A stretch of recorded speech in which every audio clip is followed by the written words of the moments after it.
বিসমিল্লাহির রহমানির রহিম। হে সমস্ত জগতবাসী, আজকে কিছু আলোচনা আপনাদের সামনে নিয়ে আসলাম। যদি আল্লাহ তৌফিক দান করেন হয়তো একটু বুঝিয়ে বলতে পারবো। সেই কথাগুলো হলো, দেখুন, আমি বা আপনি যদি কাউকে ভালোবাসেন তাহলে আপনি শুধু তাকে ভালোই বাসবেন, তাকে কখনো ঘৃণা করবেন না।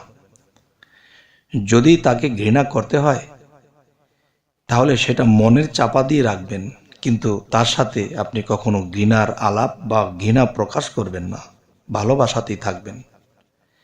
একটা সময় তার ভিতরে এমন কিছু জাগ্রত হবে, কিরে, তার সাথে এত ফল্ট, এত 2 নম্বরই, এত খারাপ কিছু করেছি, কিন্তু সে আমাকে ভালোই বেসে যায়। সে বুঝতে পেরেছে তাকে আমি ভালো জানি না, তাকে আমি ক্ষতি করি, কিন্তু সে আমাকে ভালোই বাসে। আসলে মূলত ভালোবাসা তো সেটাই, যার দ্বারা আমার ভালো হবে, যার দ্বারা আমার সবসময় ভালোই কিছু হবে, কিন্তু তার দ্বারা যদি আমার ক্ষতিও হয় তবু সে ভালোবাসে। সে কখনো উত্তেজিত কোনো কথা বলল না, কোনোদিন কিছু বলল না, তো সে আমাকে ভালোই বেসে যায়। একসময় সেই মানুষের বিবেক জাগ্রত হবে, তখন কি করবে? আপনাকে উপরে উপরে যদিও আপনাকে তাড়িয়ে দেয় বা আপনাকে ভালোবাসা দিল না, কিন্তু সে একসময় বসে বসে কাঁদবে আপনাকে স্মরণ করে। আর যখন আপনাকে স্মরণ করে কাঁদবে তখন সেটাই ভালোবাসা। আরেকটা বিষয় হলো যে একজন ছেলে একটা মেয়েকে যখন ভালোবাসে, আর ভালোবাসলে যে তার সাথে সংসার করতে হবে এমন কোনো কথা নেই। কারণ ভালোবাসা এমন একটা জিনিস আর সংসার হলো আরেকটা জিনিস। তো যারা সংসার করার জন্য ভালোবাসে, মূলত এটা কি ভালোবাসা? আর যারা ভালোবাসে যে সে যার হোক, তার যেখানে বিয়ে হোক, কিন্তু আমার যে তার ভালো লেগেছে, ওই ভালোবাসা, সেটাই তো প্রেম, সেটাই তো ভালোবাসা। কিন্তু তাকে পাবো, তার সাথে সংসার করব, এটা তো দেখা গেছে একে আমি পাইলাম না, বা সে তার অন্য জায়গায় বিবাহ হয়ে গেছে, এই জন্য আমি তাকে ঘৃণা করব না। আমি কি করব?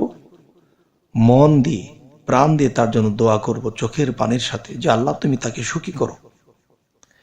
আচ্ছা, যদি আমি তার বরকে মেরে তাকে নিয়ে এসে পড়ি, তাহলে কিন্তু এটা ভালোবাসা হলো না। তাহলে আমার ভালোবাসাটা ছিল তার দেহটাকে চাইবার জন্য। আর যারা দেহটাকে পাওয়ার জন্য ভালোবাসে, এটা আসলে ভালোবাসা নয়, প্রেম নয়, এটা হলো দেহলোভী এবং কাম প্রেম যাকে বলা হয়। তাহলে আজকের যে বিষয়টি, যে ভালোবাসা এবং প্রেম যে জিনিসটা, সেটা আমি এরকমই বুঝি যে আমি যাকে ভালোবাসি সে যদি আমার ক্ষতি করে তবু আমার মুখে হাসি। আমি যাকে ভালোবাসি সে যদি আমাকে ভালোবাসে তবু আমি তার থেকে একটু দূরে থাকি। আর সে যদি আমাকে ভালো নাও বাসে তো সারা জীবন আমি তাকে ভালোবাসি। আচ্ছা, এখানে আরো একটি বিষয় হলো, দেখুন, যে ভালোবাসা আসলে কি? ভালোবাসা আসলে সেই জিনিসটা হলো যে আমি একজনকে মন প্রাণ দিয়ে ভালোবেসেছি, কিন্তু তাকে নিয়ে সংসার করার জন্য নয়। সেটা ভাগ্যে থাকলে হবে, না থাকলে না হবে, কিন্তু আমার মনের হবে না কোনো ক্ষয়। যে আমার মনের দিক দিয়া, বিবেকের দিক দিয়া, প্রেমের দিক দিয়া আমি থাকবো জয়। তবে যখন দেখেছি তার একটি জায়গায় বিবাহ হয়ে যাবে বা এক প্রকার হয়েও গেছে, তখন দেখতেছি সে খুব সুখী, তখন আমিও কিন্তু ভিতর ভিতর সুখী, যে যাই হোক, আমার কাছে আসলে তো আমি এতটা সুখ দিতে পারতাম না। সে অন্য জায়গায় তার বিবাহ হয়েছে, সেখানে সুখে আছে, ভালো আছে, আলহামদুলিল্লাহ, আল্লাহ তুমি তাকে আরো সুখী করো। এরকম যখন তার জন্য দোয়া করব, এই খবরটা অবশ্যই তার কাছে পৌঁছাবে। কিরে, সে তো আমাকে চেয়েছিল, সে তো আমাকে পায়নি, তবু সে আমার জন্য দোয়া করতেছে। তখন কি হবে? তার চোখে দিয়ে যখন ঝরঝর করে পানি ঝরতে থাকবে, আর সেই প্রতিটা পানি চোখের ফোঁটাতে সে আমি তো মিশে থাকব। আর মানুষ যখন একটা কথা বলে না, যে মানুষের মৃত্যু নেই, মানুষের মৃত্যুটা কোথায় নেই? যে মানুষ যখন এই পৃথিবীর কোনো মানুষ কোনো মানুষকে ঘৃণা করে, তাহলে সেই মানুষটি সকল মানুষের কাছে সে মৃত। আর যদি সেই মানুষটি পৃথিবীতে নেই, দেহ ত্যাগ করে চলে গেছে, তার কিছু ভালো কাজ দেখে যদি কেউ স্মরণ করে যে ইনি আমাকে উপকারটি করেছিল, তিনি আমাকে খুব ভালোবাসত, তিনি আমাদের এই ফ্যামিলির অনেক কিছু রক্ষা করেছে, তিনি এত সুন্দর ব্যবহার করে কথা বলছে, আমি তাকে খুব ভালোবাসতাম, যখনই এই কথাটা বলে গেল তখন সে কিন্তু মৃত্যুবরণ করেছে আরো 5 বছর 10 বছর আগে, কিন্তু তাকে যে স্মরণ করেছে, চোখের পানি ফেলেছে, আর সেই আত্মার তো মৃত্যু হয়নি, সেই আত্মাটা দেখতে পাচ্ছে যে আমি এখনো তাদের কাছে বেঁচে আছি। সুবহানাল্লাহ। যে এখনো আমি তাদের কাছে বেঁচে আছি কি দিয়ে? সেটা কর্ম দিয়ে, প্রেম দিয়ে, ভালোবাসা দিয়ে যে আমি পৃথিবী থেকে এসেছি। এখন আমি সেই তাদের কাছে বেঁচে আছি, তারা আমাকে স্মরণ করে তাদের চোখ দিয়ে পানি জড়াচ্ছে, তাদের ভিতরটি ফেটে ফেটে আসছে, তারা আমাকে স্মরণ করছে। আর স্মরণের মরণ নেই, যে জায়গাটি কথা যে তাদের স্মরণের মধ্যে সে বেঁচে আছে, তার মৃত্যু হয়নি। তবে হে সমস্ত জগতবাসী, আজকের আলোচনাটি আমার মনে হয় আপনাদেরকে ভালো করে বুঝিয়ে বলতে পারিনি।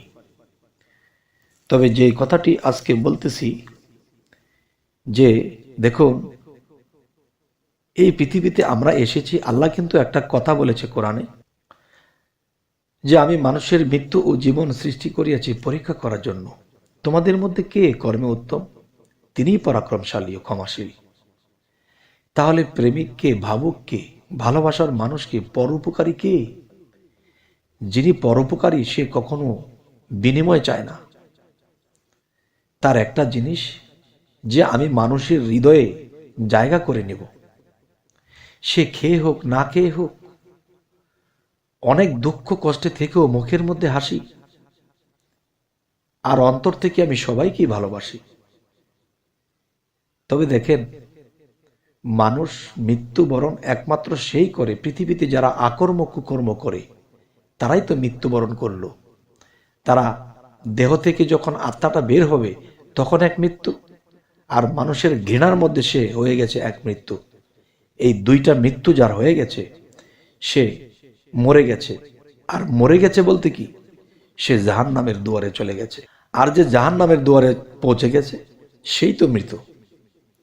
আর যে ব্যক্তি পৃথিবীতে মানুষের উপকার করেছে, মানুষকে নিঃস্বার্থভাবে ভালোবেসেছে, নিজে না খেয়ে অন্যের মুখে তুলে দিয়েছে, সেই মানুষগুলো এই দেহের থেকে আত্মা বের হওয়ার পরে তারা নতুন জীবন পেয়ে যাবে। নতুন জীবন কি? তারা দেখতে পাবে, সেই আত্মাগুলো দেখবে যেই মানুষগুলোর উপকার করে এসেছে, যাদেরকে ভালোবেসে এসেছে, নিজের খাবার চিন্তা করেনি, নিজের খাবার অন্যের মুখে দিয়ে এসেছে, তাকে নিয়ে তারা গর্ব করছে, তাকে নিয়ে তারা চোখ দিয়ে পানি ঝরাচ্ছে। এই জিনিসগুলো সেই আত্মাগুলো যখন দেখতে পায় তখন সেই আত্মাগুলো আর মৃত্যু হয় না, তারা আর কখনো জাহান্নামে যায় না। কারণ একটা কথা বলা হয়, যেখানে 40 জন মানুষ আছে এর মধ্যে একটা আউলিয়া থাকে।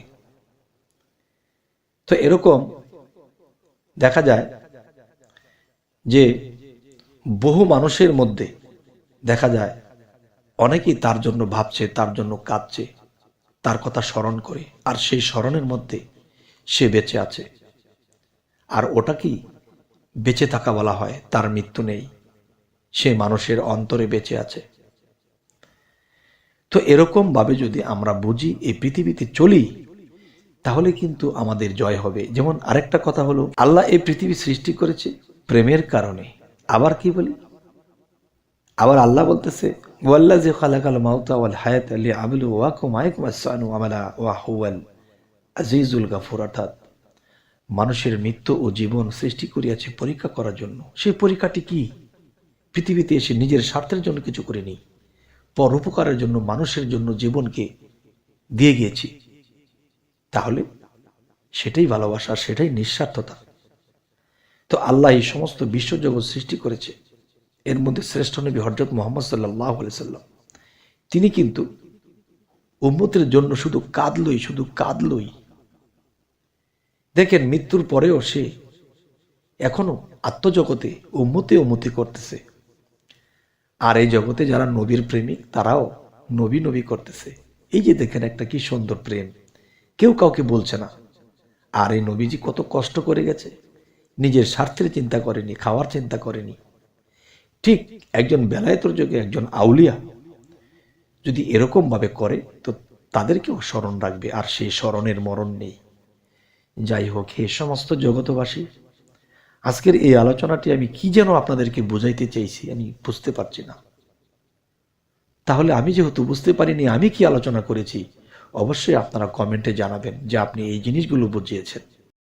যাই হোক, আমাদের চ্যানেলে যদি আপনারা নতুন হয়ে থাকেন অবশ্যই সাবস্ক্রাইব করে নেবেন, পরবর্তীতে যেন ভালো আলোচনা আপনাদের কাছে পৌঁছে দিতে পারি। তো সকলেই ভালো থাকবেন। আল্লাহ হাফিজ।